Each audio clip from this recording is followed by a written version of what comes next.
Lionel മെസ്സിയുടെയും Argentina football ടീമിന്റെയും വരവിനോടനുബന്ധിച്ച് ടീം പ്രതിനിധി കൊച്ചിയിൽ. Argentina team tour manager Hector Daniel കബ്രേരയാണ് കൊച്ചിയിലെത്തിയത്. കായികമന്ത്രി വി അബ്ദുറഹ്മാനുമായി കൂടിക്കാഴ്ച നടത്തിയ ടീം പ്രതിനിധി കലൂർ സ്റ്റേഡിയത്തിലെത്തി സൗകര്യങ്ങൾ വിലയിരുത്തി.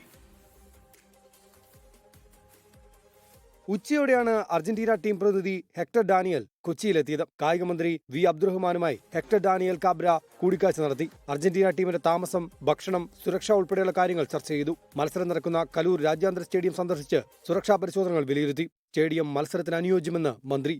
കേരളത്തെ സംബന്ധിച്ചിടത്തോളം നമുക്ക് ഈ ഒരു സ്റ്റേഡിയമാണ് ഫുട്ബോൾ സ്റ്റേഡിയമായിട്ടുള്ളത്. അപ്പോൾ കൊച്ചി തന്നെ നമ്മൾ തീരുമാനിക്കാൻ കാരണം ഒന്നാമത് ഹോട്ടലുകളുടെ സൗകര്യം, യാത്രാ സൗകര്യം, പിന്നെ മലബാർ പോലുള്ള ഭാഗങ്ങളിൽ നിന്ന് ആളുകൾക്ക് എത്തിപ്പെടാനുള്ള തൊട്ടടുത്തുള്ള ഒരു സ്ഥലം. നവംബർ 15-ന് അർജന്റീന ടീം കൊച്ചിയിലെത്തും. നവംബർ 16, 17 തീയതികളിൽ ഒന്നിലായിരിക്കും മത്സരം നടക്കുക. അന്തിമ പ്രഖ്യാപനം മുഖ്യമന്ത്രി നടത്തുമെന്ന് കായികമന്ത്രി. എല്ലാ സാധാരണക്കാർക്കും മെസ്സിയെ കാണാനുള്ള സൗകര്യം ഏർപ്പെടുത്തിയാകും മത്സരം സംഘടിപ്പിക്കുക.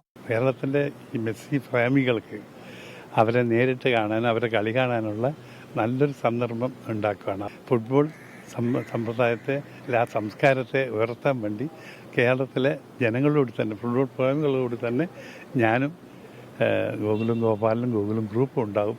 ഒരാഴ്ചയ്ക്ക് മുമ്പ് ഏഷ്യൻ ഫുട്ബോൾ ഫെഡറേഷന്റെ സെക്യൂരിറ്റി ഓഫീസർ സ്റ്റേഡിയം സന്ദർശിച്ച് സുരക്ഷാ ക്രമീകരണങ്ങൾ വിലയിരുത്തിയിരുന്നു. 24 കൊച്ചി. ലോകത്തെവിടെയായാലും ഏത് സമയത്തും 24 വാർത്തകളും ഓഗ്മെന്റഡ് റിയാലിറ്റി പാക്കേജുകളും എക്സ്പ്ലെയിനറുകളും വിശദമായി കാണാൻ ഞങ്ങളുടെ യൂട്യൂബ് ചാനൽ നിങ്ങൾക്ക് സബ്സ്ക്രൈബ് ചെയ്യാം.